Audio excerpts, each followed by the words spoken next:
안녕하십니까 별내교회 성도 여러분. 네, 이렇게 행복한 안식일 예비일이자 안식일인 이 저녁에 교회에 오신 여러분을 진심으로 환영합니다. 또한 아름다운 찬양, 푸른 연주로 또 이 시간을 빛내주신 우리 최민진 청년 또 감사를 드립니다. 제가 도착했을 때 한창 연습 중에 있었어요. 근데 제가 이제 이 금요일 저녁 설교 이 자리에 올라온 거는 또 오랜만이라서 매우 떨리고 또 걱정스러운 마음이 있었는데 찬양 제목이 뭐였죠? 누군가 널 위해 기도하네. 얼마나 위로가 되는지 들으면서 또 기도하면서 참으로 위로가 되어서 이 자리에 올라왔습니다. 기도와 설교가 서로 궁합이 좀 잘 맞았으면 좋겠습니다. 한쪽이 부족해서 특창이 아깝다 이런 소리가 안 나기를 기도하고 또 그 기도를 응답해 주시기를 바랍니다. 작년부터 매주 화요일 저녁 저는 여러분들과 함께 생애의 빛을 살펴보았습니다. 총 13과 중 오늘은 그 마지막인 주님 안에서 기뻐함이라는 내용을 살펴볼 예정입니다. 처음 이 시리즈를 들으시는 분도 계실 것 같아서 잠시 복기를 좀 해보고자 합니다. 여러분 생애의 빛의 옛날 제목이 무엇입니까? 정로의 계단입니다. 영어로는 Steps to Jesus라고 합니다. 직설적인 번역으로 하면 구주께로 가는 걸음이라는 뜻입니다. 먼저 이 책의 제목은 매우 의도적으로 지어졌다는 것을 여러분께 소개해드리고자 합니다. 스텝이라고 하는 말은 발걸음이지만 아무렇게나 내딛는 발걸음은 아닙니다.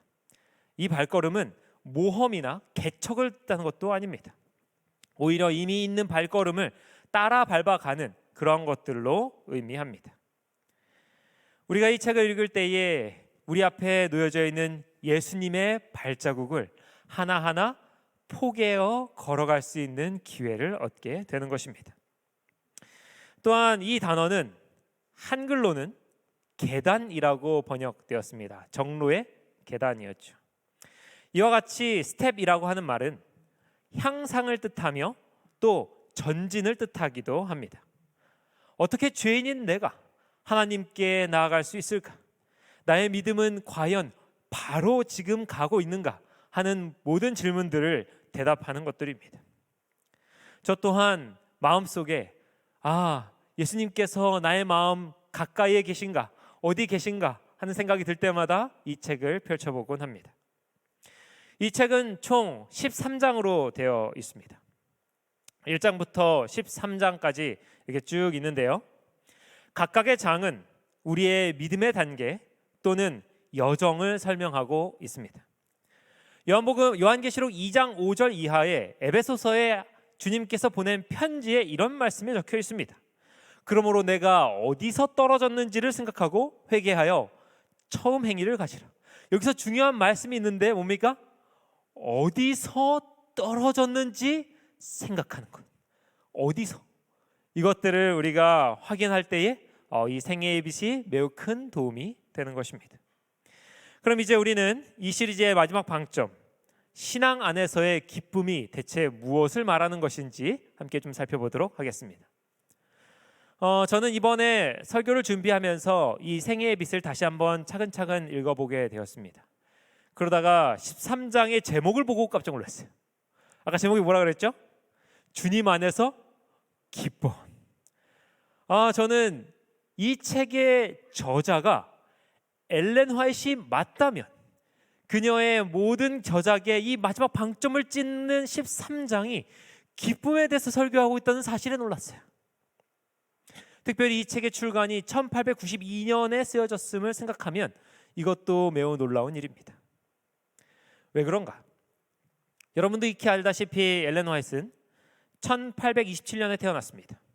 그리고 9살이 되던 해에 3살 위에 동네 언니가 던진 커다란 돌멩이를 코에 맞는 큰 부상을 당합니다. 이 언니가 12살이었는데 아마 화가 매우 머리끝까지 났나 봐요. 커다란 돌멩이로 아마 있는 힘껏 던졌나 봅니다. 그녀가 맞은 이 부상으로 인해서 그녀는 3주 동안 의식을 잃어버리고 침대에 누워있게 됩니다. 문제는 그때 링겔 시스템이 없었어요. 100년 뒤에나 상용화됩니다. 그러면 3주 동안 어떻게 누워 있습니까? 아무것도 먹지 못하고 입안에 조금씩 흘려주는 음식을 받아 먹으면서 근근히 살았어요. 표현을 빌리자면 뼈에 가죽만 남았었다 이렇게 되어 있습니다. 주변에 방문하는 사람마다 얘는 못 산다, 얘는 죽었다. 다행히 3주 뒤에 의식을 차렸지만 그런 그녀를 본 사람들 다 뭐라고 하냐면 지금 의식이 있을 이때에 죽음에 대해서 설명해주고 이 아이가 죽음을 받아들일 수 있도록 얘기해주라 이렇게 얘기했습니다. 다행히 잘 털고 일어났고 회복이 되는 듯 보였습니다. 그러나 그것으로 그녀의 학창 시절은 완전히 끝나버렸어요. 이 기록을 살펴보면 그녀의 이 코가 완전히 주저앉아서 외모가 이상하게 변했고 그로 인해서 따돌림, 왕따를 당했던 것으로 보입니다. 자서전 18쪽은 이렇게 말합니다. 친구들과 함께 어울려 놀 수 있게 되자 나는 하나의 쓴 교훈을 배우지 않으면 안 되었는데 그것은 흔히 우리의 외모에 따라 동료들로부터 차별 대우를 받게 된다는 사실이었다. 친구들과 놀려고 하니까 이제 차별하기 시작했나 봅니다. 그뿐만이 아니라 그녀의 일상생활에서도 어려움이 시작됩니다. 그 2년 동안 기록을 빌리자면 코로 숨을 쉴 수가 없었대요. 계속해서 입으로 숨을 쉬어야 합니다. 여러분께서도 코가 한번 막혀보신 분은 아시죠? 코로 숨을 쉬지 않고 입을 숨을 쉬면 집중이 됩니까? 안 됩니까? 콧물이 계속 흘러나오는 상황에서 집중이 돼요? 안 돼요? 안 되죠. 공부를 하려고 하는데 집중이 안 돼. 기억을 못 하겠다는 것입니다. 신경 조직은 무력해졌고 손은 떨려서 필기를 할 수 없었다. 맥없는 손으로 겨우 몇 자 적을 뿐이었다. 집중을 하면 심하게 현기증이 나서 기절하게 되었다고 말합니다. 이런 모든 어려움 끝에 마침내 그녀는 11살이 되었을 때에 학업을 포기했습니다. 엘렌 화이트의 총 학력은 초등학교 4학년 중퇴입니다. 이렇게 말합니다. 공부를 다시 하려고 하니 건강이 급속도로 악화되었다. 내가 만일 학교에 가기를 고집한다면 나의 생명을 그 대가로 치러야 할 것이 분명하였다. 나는 매우 슬퍼하면서 집으로 돌아왔다. 여러분, 이것이 그녀의 어린 시절의 이야기입니다. 어린 시절, 참으로 감수성이 풍부한 시절에 이렇게 큰 사고를 당하고 남들로부터 밀어냄을 당하고 또 홀로 있게 되는 이 사람이 지금 기쁨에 대해서 이야기하고 있다는 사실을 여러분 주목하십시오. 그렇다면 장성한 뒤의 삶은 어땠을까요? 그녀가 결혼한 뒤에 아주 행복한 삶을 살았기에 그녀의 성격이 긍정적으로 변한 것일까요? 자서전 105쪽은 그녀의 결혼 생활에 대해서 이렇게 말합니다. 우리는 매우 가난하여 옹색한 생활을 하였다. 우리의 벌이는 신통치 않았다. 하루는 양식이 떨어졌다. 나의 마음은 털썩 내려앉는 것 같았다. 내게 얼른 떠오르는 생각은 하나님께서 우리를 잊으셨구나 하는 것이었다. 나는 남편에게 이렇게 말하였다. 우리가 어쩌다 이런 꼴이 되었나요? 하나님께서 우리를 버리셨나요? 나는 눈물을 참을 수 없어서 여러 시간 동안 크게 울다가 마침내 기절하고 말았다. 얼마 후 나는 내가 그렇게 낙담하였던 것을 뉘우쳤다. 사랑하는 여러분, 혹시 이 가운데 여러분도 이런 상황에 처하신 적이 있습니까? 이러한 기도를 들으신 적이 있으십니까? 하나님, 나를 버리셨습니까? 우리 가족을 버리셨습니까? 지금도 이 자리에 이와 같은 기도하는 마음을 가지고 참석하신 분이 계십니까? 여러분, 잊으시면 안 됩니다. 저는 지금 여러분께 주님 안에서 기뻐함이라는 설교를 하고 있습니다.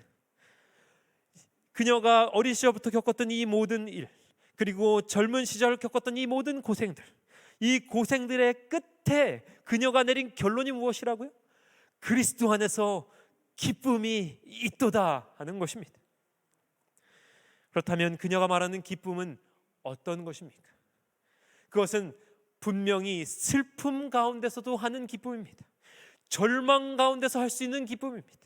눈물이 솟아나는 때에도 여전히 존재하는 기쁨을 말하고 있는 것입니다. 생애의 빛 115쪽은 그 기쁨에 대해 이렇게 말합니다. 우리는 우리 생애에 좋았던 때를 생각해야 한다. 성령이 말씀하실 때 우리의 마음이 기쁨으로 충만해졌던 귀중한 시간들을 가져본 일은 없는가? 우리의 생애 중 즐거웠던 많은 시간들을 볼 수 있지 않은가? 하나님의 향기로운 약속들이 우리의 마음을 기쁨으로 가득 채울 수 있지 않는가? 먹을 게 떨어져서 불평하며 울부짖었고 기절까지 했건만 그녀가 기도하고 나서 했던 것은 무엇이었겠습니까? 일주일 전에 행복하게 둘러앉아서 밥 한 그릇에 기뻐할 수 있었던 그 행복한 기억들을 떠올렸다는 것입니다. 잠시 슬픔이 우리의 삶을 덮을지라도, 어떤 사건이 일어났을 때 금방 떠오르는 생각이 절망적이어도, 사랑하는 여러분, 우리는 여전히 우리의 마음을 기쁨으로 가득 채울 수 있으며 또 그렇게 해야 된다고 말하고 있는 것입니다. 빌립보서 4장 4절에 이런 말씀이 있습니다. 주 안에서 항상 기뻐하라. 내가 다시 말하노니 기뻐하라. 여러분께서 익히 아시다시피 오늘 이 말씀은 명령문으로 쓰여졌습니다. 기뻐하는 것이 오늘 우리에게 주님께서 주시는 명령이라는 것입니다. 이 말씀의 놀라운 점은 또 있는데요, 내가 다시 말하노니라고 하는 부분입니다. 여러분, 재림교회 성경주석은 이 덧붙인 말에 대해서 이렇게 설명합니다. 사도는 불리한 상황 중에 기뻐하는 것이 실행 불가능하다고 하는 모든 이해의 제기를 앞질러 제압하려는 듯이 그의 권유를 반복한다. 여러분, 바울의 시대에 바울이 이런 말 할 때 그의 앞에서 이 말을 듣는 사람들은 지금 저와 여러분과 다르지 않았어요. 아니, 바울 선생님, 그게 말이 됩니까? 한번 내 상황에 처해 보세요. 세상 물정 모르는 소리 하지 마십시오, 목사님. 세상이 얼마나 치열한지 아십니까? 내가 얼마나 괴로운지 아십니까? 이런 말씀을 하시는 분도 간혹 계십니다. 그럴 때에 바울이 이렇게 말하는 것입니다. 그럼에도 불구하고 나 또한 그 모든 것들을 알고 이해하고 경험하고 하는 말이다. 그럼에도 불구하고 뭐하라? 기뻐하라. 사랑하는 성도 여러분, 여러분께서 이 말씀에, 이 명령에 순종하실 준비가 되어 있으십니까? 되어 계시다면 아멘으로 크게 화답해 주시기 바랍니다. 감사합니다. 사랑하는 여러분, 이런 설교를 들으면 우리 마음속에 기뻐해야죠, 기뻐해야 됩니다, 기뻐하겠습니다, 이런 마음이 들죠. 이런 생각이 듭니다. 기쁨은 명령이요 의무라는 것을 충분히 이해하고 동의합니다. 그러나 실제적으로 우리의 삶에 들어가면 그것이 결코 쉽지 않은 것을 여러분도 아시고 계실 것입니다. 고린도후서 3장 2절입니다. 그럼에도 불구하고 우리는 왜 기뻐해야 하는가? 이렇게 말합니다. 너희는 우리의 편지라 뭇 사람이 알고 읽는 바라. 여러분, 이 말씀은 우리가 곧 하늘나라의 대사들이라는 말입니다. 예수님이 계시된 광고판이며 성경 이전의 사람들이 경험하게 되는 하나님의 말씀이 저와 여러분이라는 말입니다. 우리의 행동으로 사람들은 성경을 읽지 않고도 그 성경에 무슨 내용이 있는지를 짐작하게 된다는 것입니다. 우리의 표정을 통해서 예수님의 품성을 짐작할 수 있게 되는 것입니다. 예수님은 우리의 말을 통해 사람들에게 말씀하고 싶어 한다는 것이죠. 기뻐하라는 명령은 우리 자신만을 위한 것은 아닙니다. 곧 가까이는 우리의 자녀들을 위한 것입니다. 남편과 아내를 위한 것이며 친척과 친구, 더 나아가서는 이웃들을 위한 것입니다. 여러분, 그리스도인 생활이 지루하고 괴롭고 힘들고 인내만 가득한 것이라면 누가 이 복음을 기쁘게 받아들이겠습니까? 우리의 얼굴 표정 하나로 다른 이들을 구원의 길로 인도하느냐 마느냐가 결정되는 것입니다. 그러므로 생애빛 118쪽은 이렇게 말합니다. 하나님께서 우리에게 제공하여 주신 마음에 생각할 명랑한 제목들에 대해서 감사하자. 우리는 하나님의 사랑에 대한 복된 보증들을 모아가지고 그것들을 늘 바라보자. 여러분, 저는 이 말씀을 읽을 때 참으로 감동이 됩니다. 특별히 이 단어 명랑한 제목들. 왜냐하면 이 기록을 쓸 때에 그녀의 마음을, 그녀의 상황을 알고 있기 때문입니다. 여러분, 이 말을 쓸 때 엘렌 화이트의 상황은 이러했습니다. 엘렌 화이트는 총 4명의 자녀가 있었습니다. 다 아들이에요. 첫째는 헨리, 둘째는 제임스, 셋째는 윌리엄, 넷째는 존. 4명입니다. 아까 살펴봤듯이 그녀의 가정은 금전적으로는 부족한 가정이었습니다.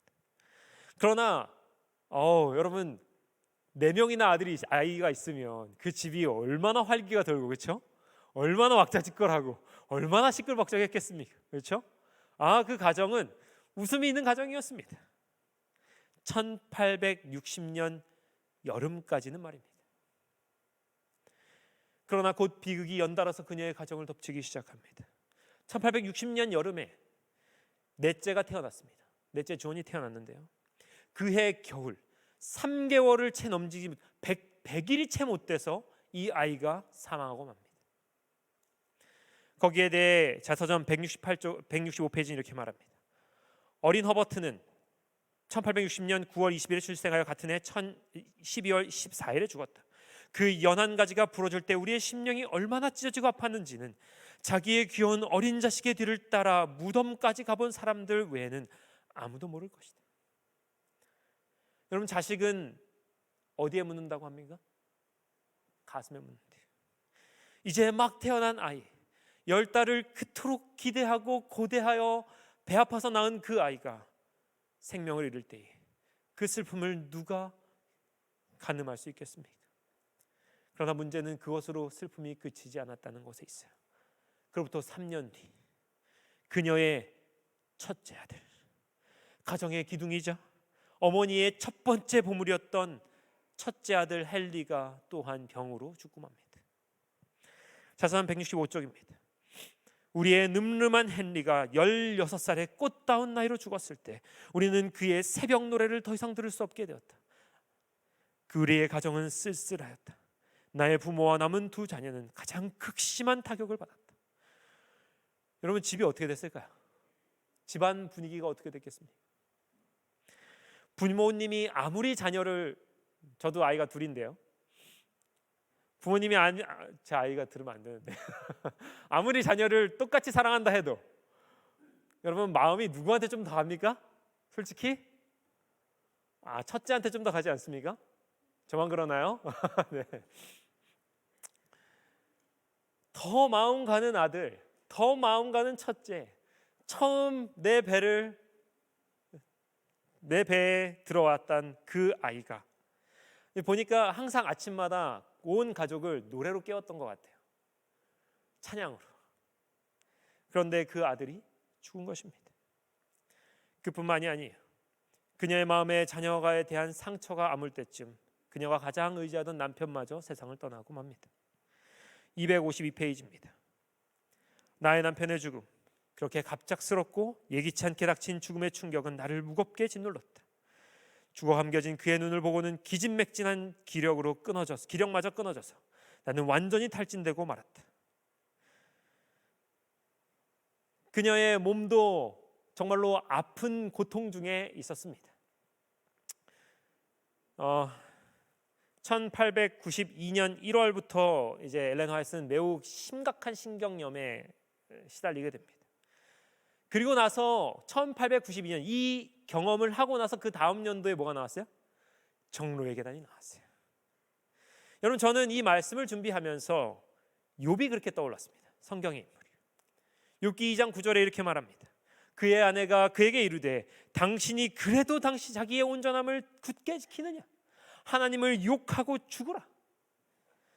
모든 것을 다 경험한 뒤에 이 욥의 아내가 내린 결론이, 기쁨은 모르겠다. 내 입술에는 이제 불만과 불평만이 가득하다. 저주를 하나님께 하지 않고는 견딜 수 없다는 것입니다. 여러분, 욥의 아내의 심정을, 그가 겪은 내용들을 보면 우리가 이해가 안 되나요? 저는 욥이 더 이해가 안 됩니다. 어떻게 그럴 수 있는지. 욥은 어떠합니까? 욥기 2장 10절입니다. 이 모든 일에 욥이 입술로 범죄하지 아니하니라. 자녀들 다 죽고 재산도 다 날아가고 본인의 몸도 아픈 중에 욥이 어떻게 했다고요? 감사했다고요. 사랑하는 여러분, 이 상황 가운데 똑같은 상황에 처했던 엘렌 화이트도 이렇게 말하는 것입니다. 생애비 118쪽 아까 읽었던 말씀입니다. 우리 하나님께서 우리에게 제공하여 주신 마음에 생각할 명랑한 제목들에 대하여 감사하자. 여러분, 만약 이 상황이라면, 여러분이 만약 이 엘렌 화이트의 상황이라면 펜을 들고 적는 내내 아들 생각이 안 나겠습니까? 남편의 죽음, 자신의 신체적 고통이 밀려올 때 어떤 생각이 들겠습니까? 우울한 마음이 들고 부정적인 생각이 파도처럼 밀려오지 않겠습니까? 바깥에 아이들이 뛰어노는 소리가 바람결에 실려 들어오면 무슨 생각 나겠어요? 옆방에서 아이가 우는 소리라도 들리면 눈물부터 나지 않겠습니까? 문득 외로움이 밀려오면 어쩌다가 혼자가 되었는지 생각이 나지 않겠습니까? 그런데도 기뻐할 수 있다는 것입니다. 하나님께서 우리에게 주신 명랑한 제목들이 너무 많아서 그것들을 하나하나 세워보다 보면 우울한 기분도 다 사라지고 하루가 다 지나간다는 것입니다. 어느새 내 마음에 기쁨이 찾아온다는 것입니다. 여러분, 이것이 오늘 저와 여러분의 삶이 되어야 되지 않겠습니까? 이것이 가능하다면 이것을 우리의 삶으로 가져가야 되지 않겠냐 말입니다. 생애비 117쪽은 이렇게 또한 말합니다. 우리는 회의적인 말을 한마디도 해서는 안 된다. 지금 뭘 하고 난 다음에 말하는 겁니까? 아까도 말했지만 본인이 불우한 어리씨를 보내고 젊은 시절 그 고생하고 넷째 아들 보내고 첫째 아들 보내고 남편 보내고 하는 말이 뭐예요? 우리는 회의적인 말을 한마디도 해서는 안 된다는 것입니다. 미심쩍은 태도로 말하는 것은 해롭다. 그것은 다른 사람들의 생애에서 열매를 맺게 될 씨를 뿌리게 된다. 다른 사람에게도 말하지 않았다는 거예요. 우리가 영적 힘과 생명을 줄 수 있는 것만을 이야기하는 것이 얼마나 중요한 일이겠는가. 사랑하는 성도 여러분, 별내교회에 오는 사람들, 별내교인과 친구를 하는 모든 사람들이 이 엘렌 화이트와 사귀는 것처럼 느끼게 되기를 간절히 바랍니다. 부정적인 말이 입에 없는 사람들, 그 사람 사정 내가 뻔히 아는데 그 사람 지금 얼마나 힘든지, 가정이 얼마나 괴로운지, 본인 마음이 얼마나 힘들지 내가 뻔히 알지만 내 앞에서는 한마디도 힘든 말 안 하더라. 하나님께 감사한다는 말만 하더라. 마지막으로 영적 힘과 생명을 줄 수 있는 것. 그럼 우리가 어떻게 해야 되나요? 속은 막 썩어 들어가는데 꽁꽁 앉아 있어야 됩니까? 그렇지 않아요. 여기 말하는 것처럼 영적 힘과 생명을 줄 수 있는 것만을 하면 됩니다. 그것이 무엇인가? 마지막으로 두 가지만 좀 살펴보고 마치도록 하겠습니다. 생애비 13장에는 이런 한 이야기가 나옵니다. 엘렌 화이트 꿈을 꿨어요. 한눈에 보기에도 아름다운 장미와 백합이 만발한 정원에 들어가게 됐습니다. 그곳에서 한 여인을 만났는데 그 여인은 불평만 해요. 왜요? 이 여인이 이 정원은 가시만 가득한 정원이라는 거예요. 잘 보니까 장미이기 때문에 장미의 가시에 줄기에 가시들이 가득한데 엘렌 화이트는 꽃을 보느라 하나도 못 봤고 이 여인은 뭐만 봤어요? 가시만 봤어요. 그러나 불평한 것입니다. 여러분, 이 꿈을 생각해 보면 우리의 인생과 똑같습니다. 우리가 가는 길에는 꽃과 동시에 뭐가 있어요? 가시가 있어요. 어떤 사람은 가시만을 바라보고 불평하고요, 어떤 사람은 꽃을 바라보고 기뻐합니다. 그런데 우리가 항상 꽃만을 바라볼 수 있으면 얼마나 좋겠습니까? 우리가 그렇게 됩니까? 안 되죠. 우리의 삶에 가시를 바라보는 때가 있습니다. 가시가 눈에 들어오는 때가 있어요. 엘렌 화이트도 그렇지 않았습니까? 좌절해서 울부짖다가 기절하는 사람이었어요. 때로는 가시의 아픔을 도저히 무시할 수 없을 때가 있죠. 우리 원수 사단은 심지어는 멀쩡히 꽃을 바라고 있는 사람 앞에 가시를 던져놓기도 합니다. 그럴 때 우리는 도저히 기쁨을 찾을 수 없는 것처럼 보입니다. 불평을 하지 않고는 지나갈 수 없습니다.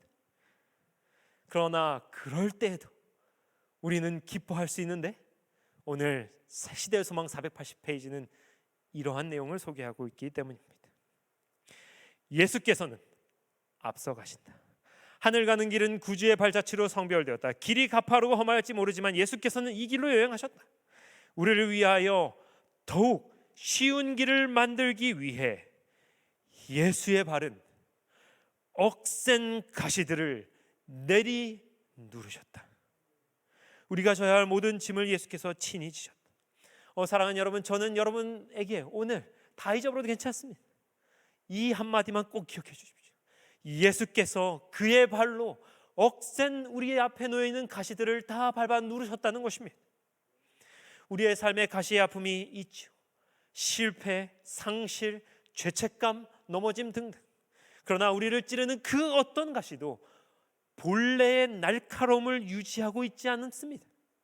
그것들은 우리 주님께서 우리가 감당할 수 있을 만하게 만들어 주신 가시들입니다.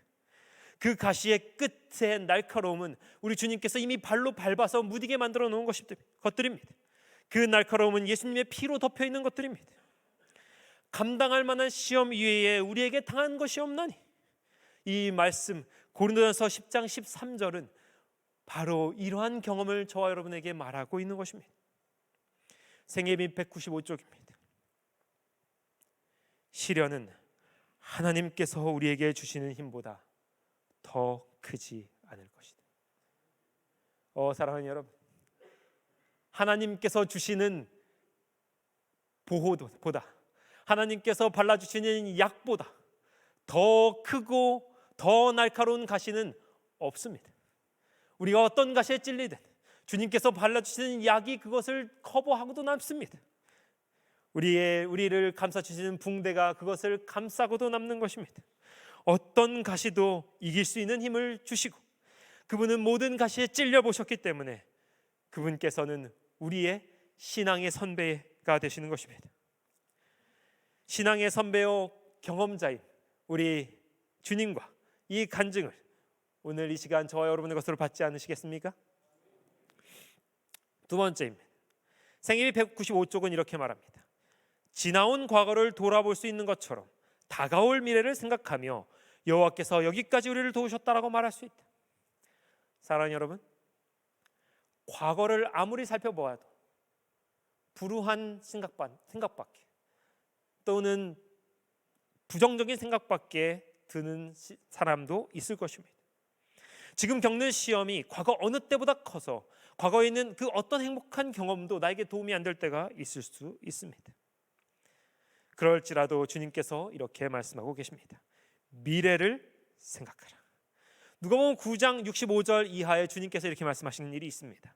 손에 쟁기를 잡고 뒤를 돌아보는 자는 하나님 나라에 합당하지 아니하니라. 뭐라고요? 앞을 바라보거라. 미래에 주님께서 가실 길을 바라보라는 것입니다. 우리의 목적지를 생각하라는 것입니다. 생애비 194쪽은 이렇게 말합니다. 그리스도인은 과거의 일 때문에 슬픔에 잠길 필요가 없다. 여러분, 과거를 보지 마십시오. 과거를 기억하지 마십시오. 그 가운데 있었던 우울한 기억들을 생각하지 마십시오. 그들이 하늘에서 누릴 기쁨을 생각할 때면 행복해질 수 있다. 에베네셀의 하나님, 여기까지 우리를 도우신 하나님은 앞으로도 우리를 도우실 하나님이라는 미래의 약속이기도 합니다. 우리 주님께서 여기까지 내가 어떻게든 끌고 왔으니까 앞으로는 네가 잘해 라고 하시는 분이 아니라는 것입니다. 그분은 끝까지 우리와 함께 하실 것이며, 우리를 인도하실 그분은 어디까지 인도하실 것입니까? 저 하늘 보냐, 우리를 위하여 면류관을 준비하셨고 그 면류관을 우리의 머리에 씌워주실 때까지 그분은 우리를 인도하는 일을 멈추지 않으실 것입니다. 그러므로 성도 여러분, 기뻐하십시오. 이제 말씀을 마치면서 오늘 주님께서 약속하신 저 하늘 본향, 여러분 이 본향을 참으로 실제적인 것으로 여러분 받을 수 있기를, 믿을 수 있기를 간절히 바랍니다. 우리에게 입혀주실 저 하늘의 흰 옷과 면류관은 지금 제가 입고 있는 이 옷, 우리가 입고 있는 이 겉옷과 정말로 실제적인, 만질 수 있고 입을 수 있는 그러한 분명한 현실입니다. 상상이 아니며 우리의 상상 그 어떤 것보다도 더 뛰어난 것들을 우리 주님께서 준비하신 것입니다. 그러므로 현재의 슬픔에서 벗어나 눈을 들어 이 약속을 보고 기뻐할 수 있기를 간절히 바랍니다.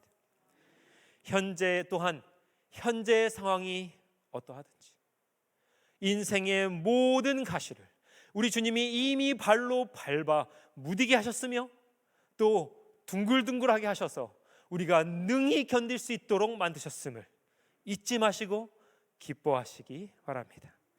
주님 안에서 기뻐하는, 그래서 정로의 계단, 올바른 길을 끝까지 올라가고 생애의 빛, 삶의 빛을 본인과 가족과 이웃에게 뿌리는 별내교회 성도들이 되시기를 간절히 바라면서 오늘 말씀을 마치도록 하겠습니다.